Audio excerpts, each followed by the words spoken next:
Chapter 3. Pyotr Petrovitch, she cried, protect me. You at least. Make this foolish woman understand that she can't behave like this to a lady in misfortune, that there is a law for such things. I'll go to the Governor-General himself. She shall answer for it. Remembering my father's hospitality, protect these orphans. Allow me, madam, allow me. Pyotr Petrovitch waved her off. Your papa, as you are well aware, I had not the honor of knowing. Someone laughed aloud, and I do not intend to take part in your everlasting squabbles with Amalia Ivanovna. I have come here to speak of my own affairs. And I want to have a word with your stepdaughter, Sofya Ivanovna, I think it is. Allow me to pass. Pyotr Petrovitch, edging by her, went to the opposite corner where Sonya was. Katerina Ivanovna remained standing where she was, as though thunderstruck. She could not understand how Pyotr Petrovitch could deny having enjoyed her father's hospitality. Though she had invented it herself, she believed in it firmly by this time. She was struck, too, by the businesslike, dry, and even contemptuous menacing tone of Pyotr Petrovitch. All the clamor gradually died away at his entrance. Not only was this serious businessman strikingly incongruous with the rest of the party, but it was evident, too, that he had come upon some matter of consequence, that some exceptional cause must have brought him, and that therefore something was going to happen. Raskolnikov, standing beside Sonya, moved aside to let him pass. Pyotr Petrovitch did not seem to notice him. A minute later Lebeziatnikov, too, appeared in the doorway. He did not come in but stood still, listening with marked interest, almost wonder, and seemed for a time perplexed. "Excuse me for possibly interrupting you, but it's a matter of some importance," Pyotr Petrovitch observed, addressing the company generally. "I am glad indeed to find other persons present. Amalia Ivanovna, I humbly beg you as mistress of the house to pay careful attention to what I have to say to Sofya Ivanovna. Sofya Ivanovna," he went on, addressing Sonya, who was very much surprised and already alarmed. "Immediately after your visit I found that 100-ruble note was missing from my table in the room of my friend Mr. Lebeziatnikov. If in any way whatever you know and will tell us where it is now, I assure you on my word of honor and call all present to witness that the matter shall end there. In the opposite case, I shall be compelled to have recourse to very serious measures, and then you must blame yourself." Complete silence reigned in the room. Even the crying children were still. Sonya stood deadly pale, staring at Luzhin and unable to say a word. She seemed not to understand. Some seconds passed. "Well, how is it to be then?" asked Luzhin, looking intently at her. "I don't know." "I know nothing about it," Sonya articulated faintly at last.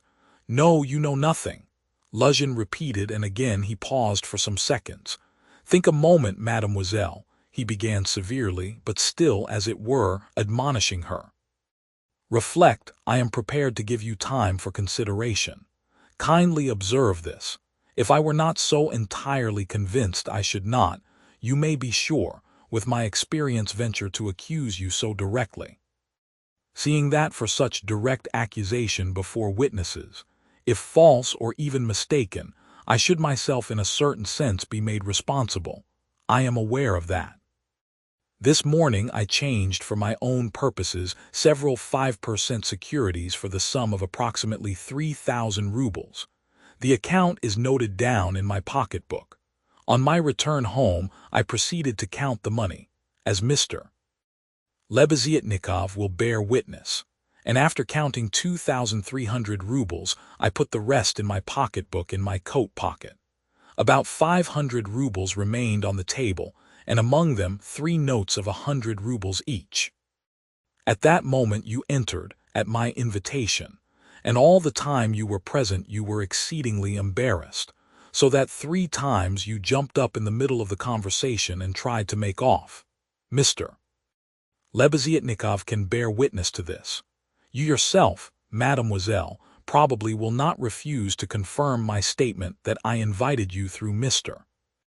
Lebeziatnikov, solely in order to discuss with you the hopeless and destitute position of your relative, Katerina Ivanovna, whose dinner I was unable to attend, and the advisability of getting up something of the nature of a subscription, lottery, or the like, for her benefit. You thanked me and even shed tears. I describe all this as it took place, primarily to recall it to your mind, and secondly to show you that not the slightest detail has escaped my recollection.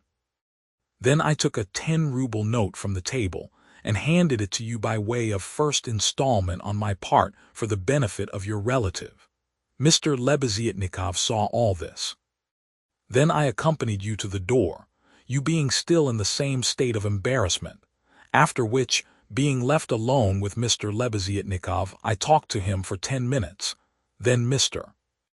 Lebeziatnikov went out and I returned to the table with the money lying on it, intending to count it and to put it aside, as I proposed doing before. To my surprise, 100-ruble note had disappeared. Kindly consider the position. Mr. Lebeziatnikov, I cannot suspect. I am ashamed to allude to such a supposition. I cannot have made a mistake in my reckoning, for the minute before your entrance I had finished my accounts and found the total correct. You will admit that, recollecting your embarrassment, your eagerness to get away, and the fact that you kept your hands for some time on the table, and taking into consideration your social position and the habits associated with it, I was, so to say, with horror and positively against my will, compelled to entertain a suspicion, a cruel but justifiable suspicion. I will add further and repeat that in spite of my positive conviction, I realize that I run a certain risk in making this accusation, but as you see, I could not let it pass. I have taken action and I will tell you why. Solely, madam, solely, owing to your black ingratitude. Why, I invite you for the benefit of your destitute relative. I present you with my donation of 10 rubles, and you, on the spot, repay me for all that with such an action. It is too bad. You need a lesson. Reflect. Moreover, like a true friend, I beg you, and you could have no better friend at this moment, think what you are doing, otherwise I shall be immovable. Well, what do you say? I have taken nothing, Sonia whispered in terror. You gave me 10 rubles, here it is, take it. Sonia pulled her handkerchief out of her pocket, untied a corner of it, took out the 10-ruble note and gave it to Luzhin. And the 100 rubles you do not confess to taking, he insisted reproachfully, not taking the note. Sonia looked about her. All were looking at her with such awful, stern, ironical, hostile eyes. She looked at Raskolnikov. He stood against the wall with his arms crossed, looking at her with glowing eyes. Good God! Broke from Sonia. Amalia Ivanovna, we shall have to send word to the police, and therefore I humbly beg you meanwhile to send for the house porter, Luzhin said softly and even kindly. Gott der Barmherzige, I knew she was the thief, cried Amalia Ivanovna, throwing up her hands. You knew it, Luzhin caught her up. Then I suppose you had some reason before this for thinking so. I beg you, worthy Amalia Ivanovna, to remember your words which have been uttered before witnesses. There was a buzz of loud conversation on all sides. All were in movement. What? Cried Katerina Ivanovna, suddenly realizing the position, and she rushed at Luzhin. What? You accuse her of stealing? Sonia! Ah, the wretches, the wretches! And running to Sonia, she flung her wasted arms round her and held her as in a vice. Sonia, how dared you take 10 rubles from him? Foolish girl, give it to me. Give me the 10 rubles at once here.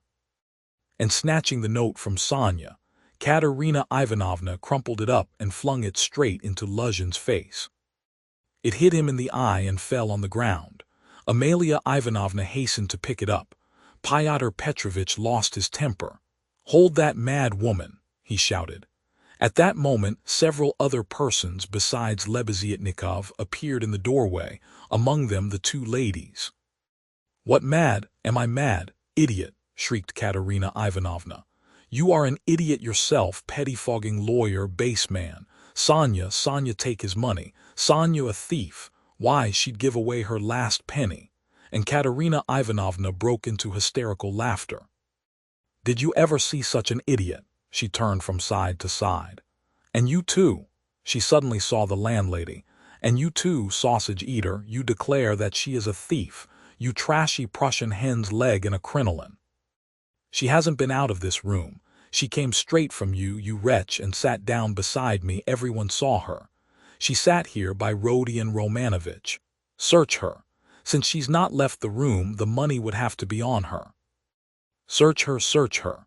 But if you don't find it, then excuse me, my dear fellow, you'll answer for it. I'll go to our sovereign, to our gracious Tsar himself, and throw myself at his feet today, this minute. I am alone in the world. They would let me in. Do you think they would? You're wrong. I will get in. I will get in. You reckoned on her meekness. You relied upon that. But I am not so submissive, let me tell you. You've gone too far yourself. Search her, search her. And Katerina Ivanovna in a frenzy shook Luzhin and dragged him towards Sonya. I am ready. I'll be responsible. But calm yourself, madam, calm yourself. I see that you are not so submissive. Well, well, but as to that, Luzhin muttered, that ought to be before the police, though indeed there are witnesses enough as it is. I am ready. But in any case it's difficult for a man, on account of her sex. But with the help of Amalia Ivanovna, though of course it's not the way to do things, how is it to be done? As you will, let anyone who likes search her, cried Katerina Ivanovna. Sonya, turn out your pockets, see. Look, monster, the pocket is empty. Here was her handkerchief. Here is the other pocket, look. Do you see, do you see? And Katerina Ivanovna turned, or rather snatched, both pockets inside out. But from the right pocket a piece of paper flew out and describing a parabola in the air fell at Luzhin's feet. Everyone saw it, several cried out. Fyodor Petrovitch stooped down, picked up the paper in 2 fingers, lifted it where all could see it and opened it. It was a 100-ruble note folded in 8. Fyodor Petrovitch held up the note showing it to everyone. Thief! Out of my lodging! Police! Police! Yelled Amalia Ivanovna. They must to Siberia be sent. Away! Exclamations arose on all sides. Raskolnikov was silent, keeping his eyes fixed on Sonya, except for an occasional rapid glance at Luzhin. Sonya stood still, as though unconscious. She was hardly able to feel surprise. Suddenly the color rushed to her cheeks. She uttered a cry and hid her face in her hands. No, it was I didn't take it. I know nothing about it, she cried with a heartrending wail, and she ran to Katerina Ivanovna, who clasped her tightly in her arms, as though she would shelter her from all the world. Sonya, Sonya, I don't believe it. You see, I don't believe it.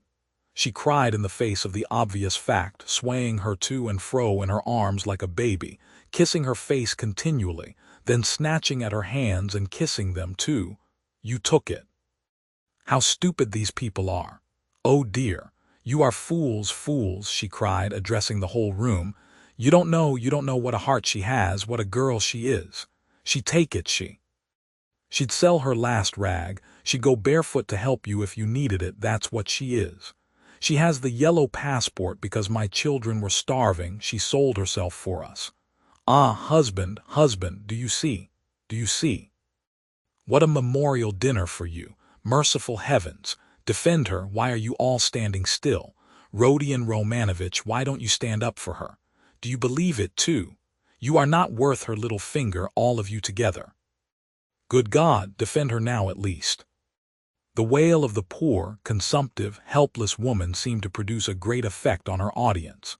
The agonized, wasted, consumptive face, the parched, blood-stained lips, the hoarse voice, the tears unrestrained as a child's, the trustful, childish, and yet despairing prayer for help were so piteous that everyone seemed to feel for her. Fyodor Petrovitch at any rate was at once moved to compassion. Madam, madam, this incident does not reflect upon you, he cried impressively. No one would take upon himself to accuse you of being an instigator or even an accomplice in it, especially as you have proved her guilt by turning out her pockets. showing that you had no previous idea of it. I am most ready to show compassion if poverty, so to speak, drove Sofya Semyonovna to it. But why did you refuse to confess, mademoiselle? Were you afraid of the disgrace? The first step. You lost your head, perhaps. One can quite understand it. But how could you have lowered yourself to such an action?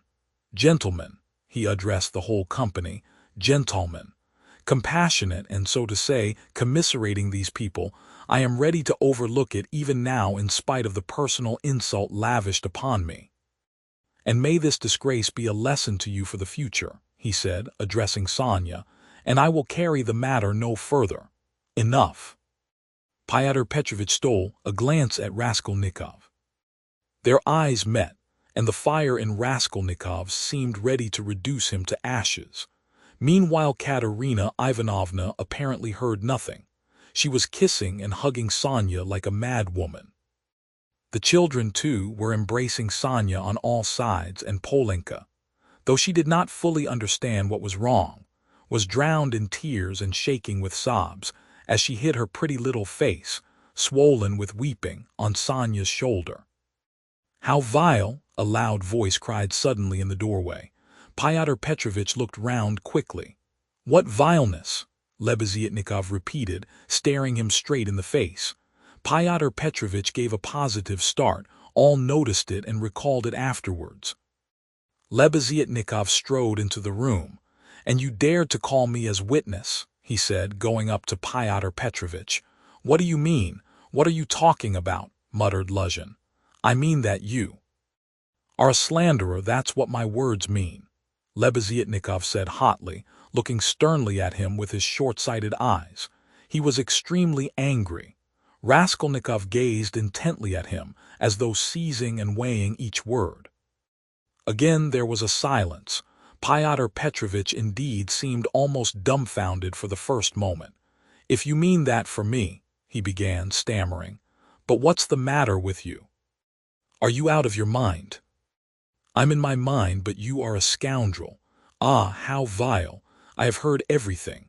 I kept waiting on purpose to understand it, for I must own even now it is not quite logical. What you have done at all, for I can't understand." "Why, what have I done then? Give over talking in your nonsensical riddles, or maybe you are drunk. You may be a drunkard, perhaps, vile man, but I am not.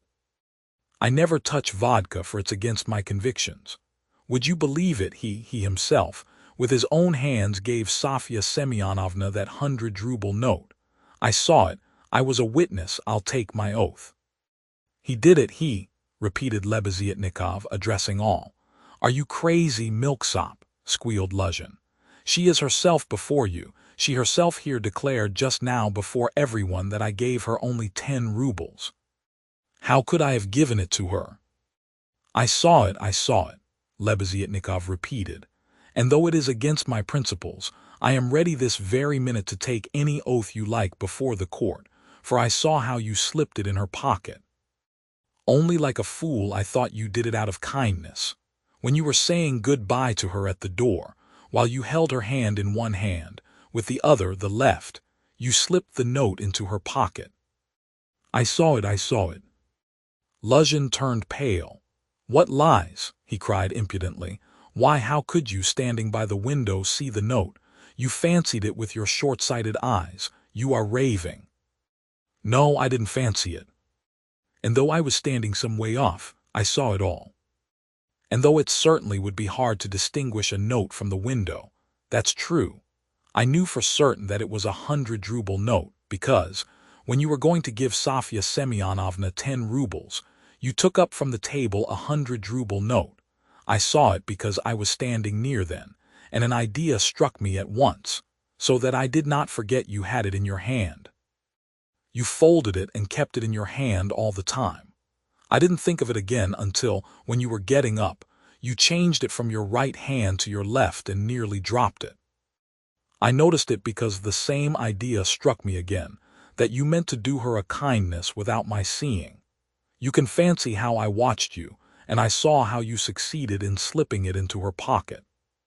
I saw it, I'll take my oath." Lebeziatnikov was almost breathless. Exclamations arose on all hands, chiefly expressive of wonder, but some were menacing in tone. They all crowded round Fyodor Petrovitch. Katerina Ivanovna flew to Lebeziatnikov. "I was mistaken in you. Protect her. You are the only one to take her part. She is an orphan. God has sent you." Katerina Ivanovna, hardly knowing what she was doing, sank on her knees before him. "A pack of nonsense," yelled Luzhin, roused to fury. "It's all nonsense you've been talking. An idea struck you, you didn't think you noticed. What does it amount to? So I gave it to her on the sly on purpose. What for? With what object? What have I to do with this? What for? That's what I can't understand, but that what I am telling you is the fact, that's certain.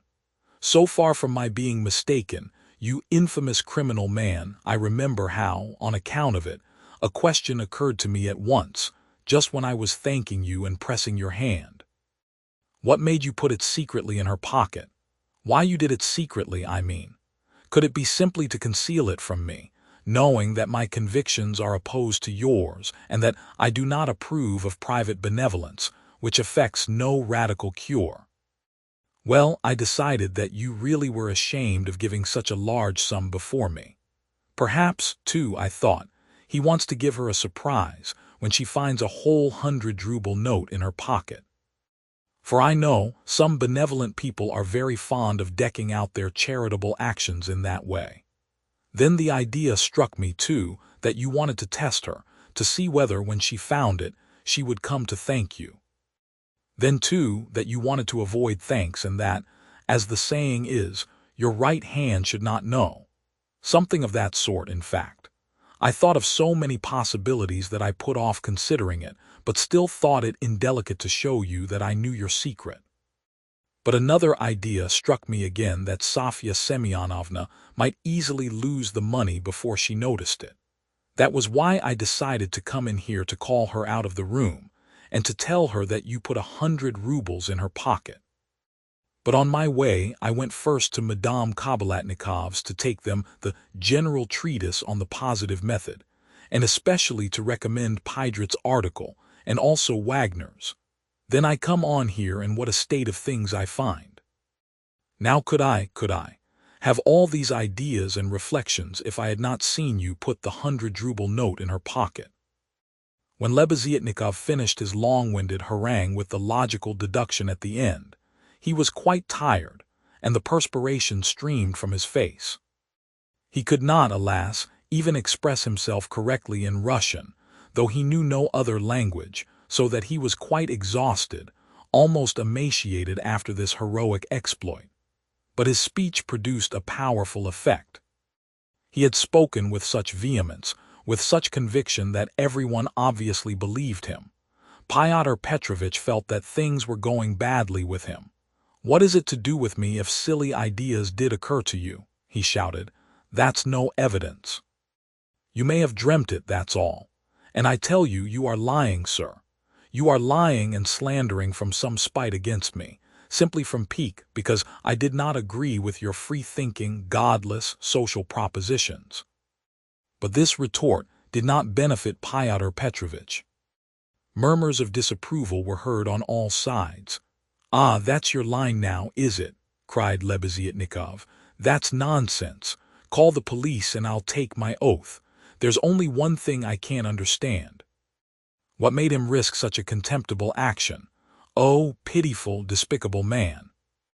I can explain why he risked such an action, and if necessary I too will swear to it," Raskolnikov said at last in a firm voice, and he stepped forward.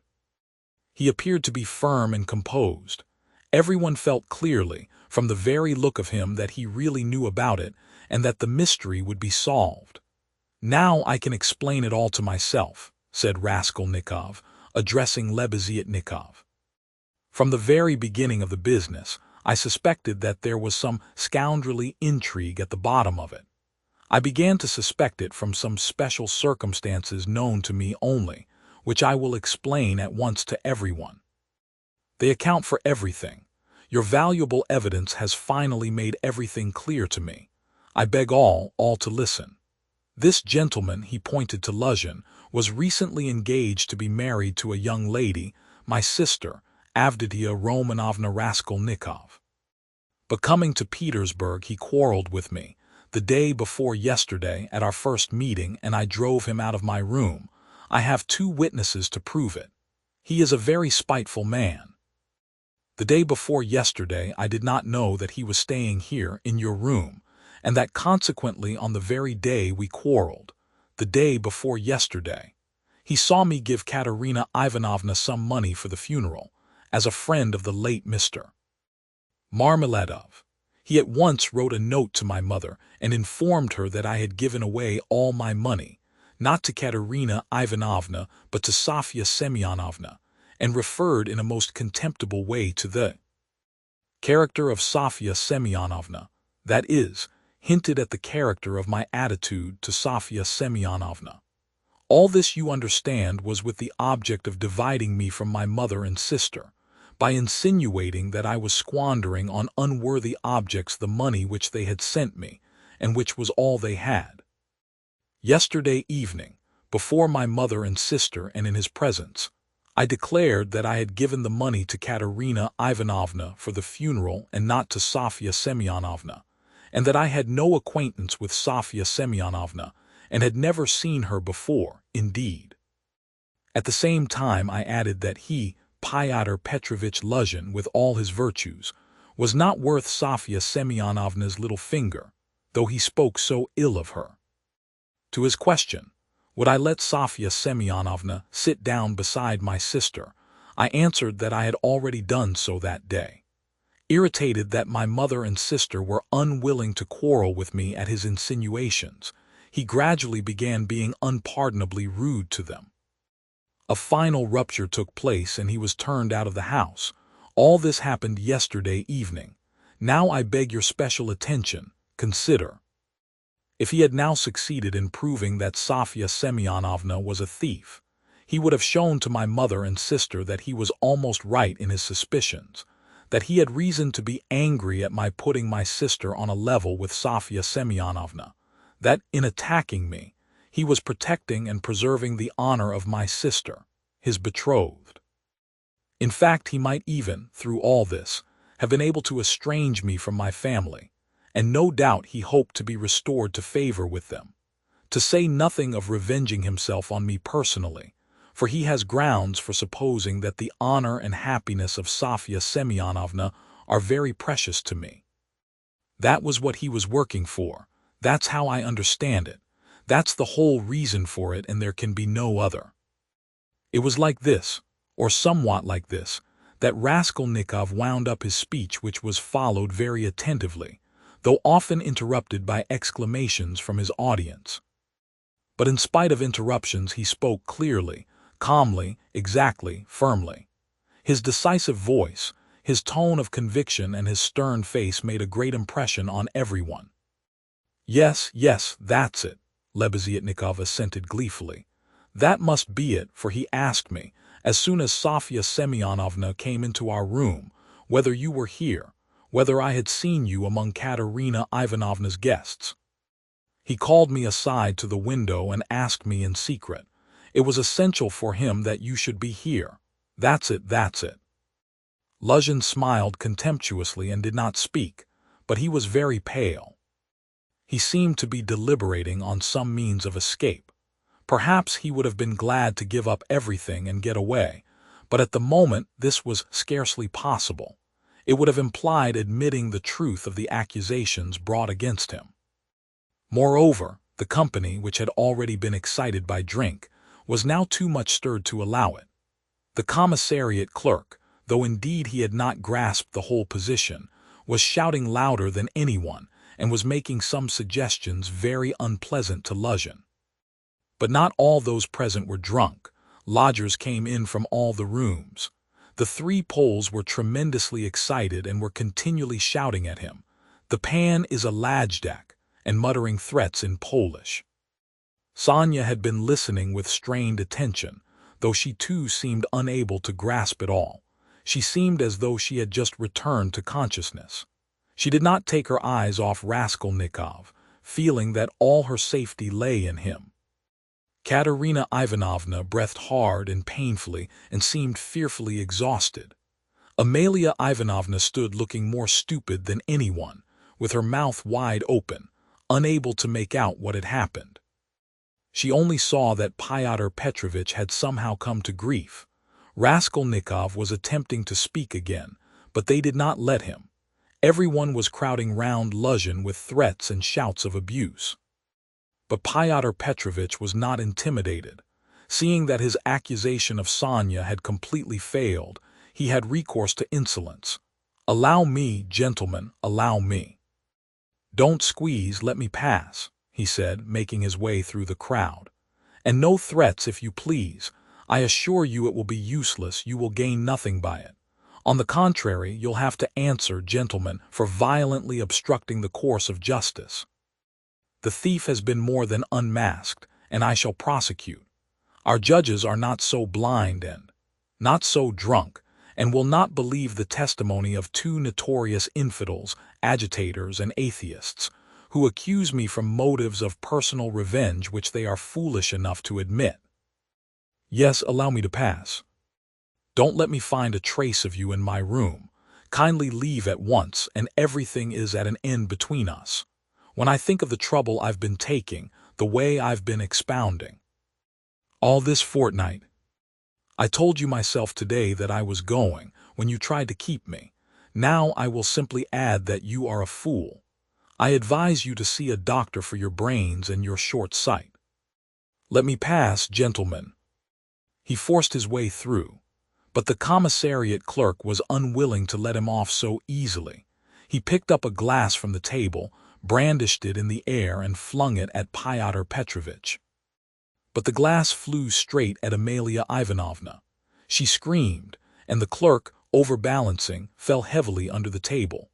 Fyodor Petrovitch made his way to his room and half an hour later had left the house.